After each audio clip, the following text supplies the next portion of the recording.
Hello everyone, welcome to English with Shalini. और आज के इस वीडियो में हम डिस्कस करने वाले हैं जॉन मिल्टन द्वारा लिखा गया sonnet when I considered how my light is spent. और इसे ऑन हिज ब्लाइंडनेस भी कहा जाता है बिशप न्यूटन के द्वारा। और ये जो on his blindness is one of the best known sonnet of John Milton, best known sonnet है। और ये पोएम को 1650 से लेकर 1652 के बीच में लिखा गया है and it was first published in 1673। Introduction देखते हैं। The poem on his blindness is an autobiographical sonnet in which he expresses his feelings as a blind person. तो ये जो सोनेट है ऑटोबायोग्राफिकल सोनेट है। सोनेट क्या होती है? सोनेट 14 लाइन्स की पोएम होती है जो कि म्यूजिकल और लिरिकल होती है। और इसे उन्होंने तब लिखा है जब वो ब्लाइंड हो गए थे, अंधे हो गए थे। The poem thinks in the beginning that he will not be able to serve God, his sight is gone। Poet शुरुआत में सोचते हैं कि वो भगवान की सेवा नहीं कर पाएंगे क्योंकि उनकी जो आंखों की रोशनी चली गई है। एज दी पोएम डेवलप्स, लेकिन जैसे जैसे पोएम डेवलप होता है he begins to believe that God want him to keep working।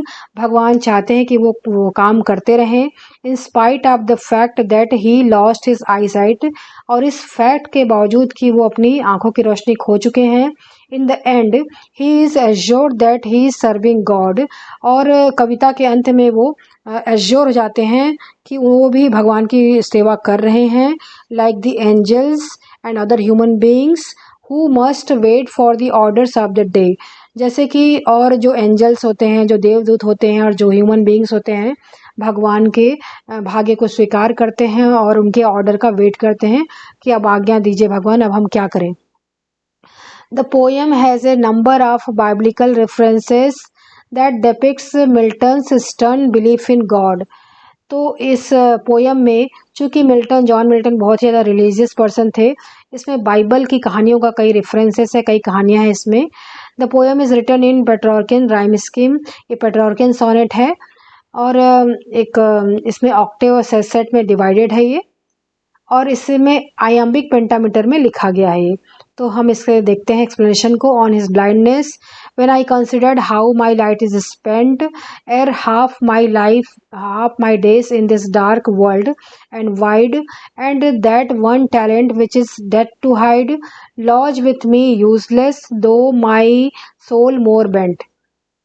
The poet starts the poem with when thus he introduces this idea in the very beginning। तो ये जो poet इस poem को शुरुआत करते हैं वेन से, और इसमें वो अपने ब्लाइंडनेस पे रिफ्लेक्ट कर रहे हैं, अपने अंधेपन पे वो विचार कर रहे हैं। According to him he often thinks that half of his life और साइट और intelligence has been spent in serving humanity. तो उनके हिसाब से क्या है कि उनकी जो आधी ज़िंदगी है भगवान की सेवा करते हुए, इंसानियत की सेवा करते हुए बीत चुकी है। But now he has lost his I site, लेकिन अब वो आई साइट खो चुके हैं। And so his other half is dark, लेकिन उनकी जो आधी ज़िंदगी है वो अभी अंधेरों में भरी पड़ी है। नाउ एंड वाइड, और वो ज़िंदगी बहुत वाइड है, बहुत ही लंबी है और बहुत ही चैलेंजिंग है। That is challenging as well. बहुत ही चैलेंजिंग लाइफ उनके सामने पड़ी है। वो सोच रहे हैं, वो 44 ईयर्स के थे तो वो कम्प्लीटली ब्लाइंड हो गए थे John Milton. The one talent of writing which he had is useless now because without eyesight he cannot write। अब उन्हें लगता है कि उनके अंदर एक टैलेंट है, और वास्तव में था भी, राइटिंग ग्रेट राइटर थे, एक राइटिंग का टैलेंट जो भगवान ने उन्हें दिया है। तो कहते हैं कि इस टैलेंट को वो यूज़ नहीं कर पा रहे हैं क्योंकि वो अंधे हो चुके हैं। वो कैसे लिखें अब? Thus it is just load from God. तो ये जो टैलेंट है वो टैलेंट नहीं रह के सिर्फ एक बर्डन रह गया है, एक लोड रह गया है। That has been bestowed on him, जो कि भगवान के द्वारा उनको बेस्टो किया गया है। The poet laments over the loss of his I site and wonders that this talent mean for him now is without I site he cannot use it. तो पोएट लैमेंट कर रहे हैं, विलाप कर रहे हैं एक तरह से, और डिप्रेस हो रहे हैं कि इस आई साइट तो लॉस हो गई है, और वो आश्चर्य में है कि अब इस टैलेंट का कैसे यूज़ करें, कैसे आई साइट के बिना वो कुछ ग्रेट वर्क लिख सकेंगे। To serve there with my maker and present my true account, lest he returning chide. Doth God exact day labor, light denied? I fondly ask, but patience to prevent. अब in this lines the lament of poet, that is Milton, turns into desire and wonder. अब वो उनका जो lament है, उनका जो विलाप है बढ़ गया है, वो desire कर रहे हैं, वो सोच रहे हैं. He says that he desired to serve his maker. वो कहते हैं कि हालांकि मैं ब्लाइंड हो गया हूँ, लेकिन मैं अभी भी मेरे में अंदर जो इच्छा है, भगवान की सेवा करने की जो इच्छा है, अपने अलमाइटी को सेवा करने की इच्छा है, वो कम नहीं हुई है बल्कि और ज़्यादा बढ़ गई है. But because of his blindness he can not do so. लेकिन अपने अंधेपन की वजह से ऐसा वो नहीं कर पा रहे हैं. He wonders if God still wants to serve him in spite of the fact that this sight is gone. अब वो ऐसा सोचते हैं, सर्व तो करना चाहते हैं, लेकिन फिर वो डिप्रेस हो जाते हैं और वो सोचते हैं कि क्या भगवान उनसे भी उतनी ही सेवा की उम्मीद करते हैं जिनसे आंखों की रोशनी छीन ली है, उनसे ही उतने कड़े लेबर की, उतने ही कड़े मेहनत की आशा करते हैं. The poet says that this foolish thought often hunts him. और इस तरह के जो फुलिश मूर्खतापूर्ण जो थॉट है उनके मन में आते हैं, उनको हॉन्ट करते हैं, उनको परेशान करते हैं. That murmur soon replies, God doth not need either man work or his own gift. अब उनका जो मरमर था, अब वो जो भगवान के ऊपर उनके एक तरह से कहना चाहिए थोड़ा सा तो लगा था, उनको कंप्लेन किए थे कि भगवान तुमने मेरी आंखों की रोशनी छीन ली है, लेकिन वो बहुत ही ज़्यादा वाइड लाउड होके नहीं कह रहे थे, बुदबुदा के कह रहे थे, मरमर कर रहे थे और एकदम अनऑडिबल साउंड में कर रहे थे. तो फिर वो सोचते हैं कि बोलते हैं कि भगवान जो है in this lines the poet says that when such foolish thoughts come into his mind, the patience at once come to reply that work of man does not please God.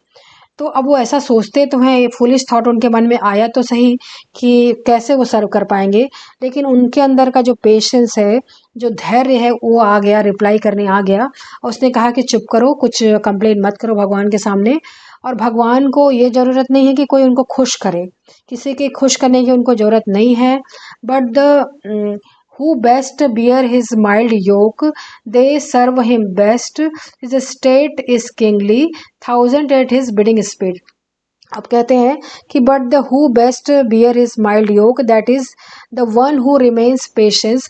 वह इंसान जो धैर्य से, पेशेंस से भगवान के दिए गए उनके जो टैलेंट को, उनके जो गिफ्ट को स्वीकार करता है, and content with that he has in the most like by him.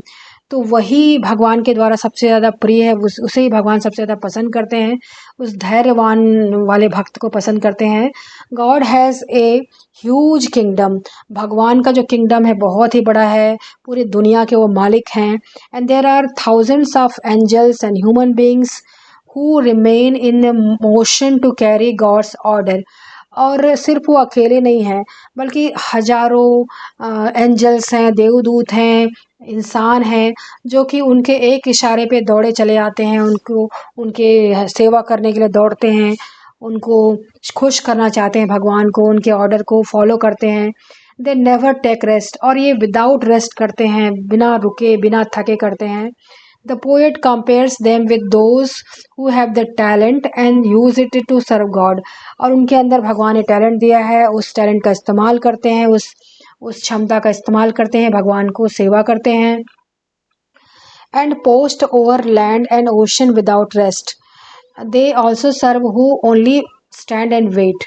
On the other hand, there are some other angels who serve him just by standing and waiting before God. तो ऐसे कुछ angels हैं जो कि भगवान की, और human beings हैं जो भगवान की पूरे ओशन में, पूरे धरती में सेवा करने के लिए दौड़ते भागते हैं. लेकिन कुछ ऐसे भी लोग हैं जो जस्ट स्टैंड करते हैं, खड़े रहते हैं, धैर्यवान रहते हैं. According to him their service is equally valuable to God is that of the first category of angels and human beings. तो राइटर के अनुसार क्या है कि ये जो सेकंड सर्विस है, मतलब ये जो ऐसे लोग हैं जो कि सिर्फ खड़े हुए हैं, जो दौड़ नहीं रहे हैं, जो सिर्फ पेशेंसली अपनी बारी का इंतज़ार कर रहे हैं, वो भी भगवान की सेवा कर रहे हैं और भगवान के लिए उनकी भी भक्ति और उनकी भी सेवा का ही उतना ही महत्व है जितना कि पहले वाली कैटेगरी के लोगों का है। The poet compares himself with the latter angels, और पोएट अपने आप को उसी दूसरे वर्ग में मानते हैं, उसी दूसरे कैटेगरी के एंजल्स में और ह्यूमन बींग्स में मानते हैं।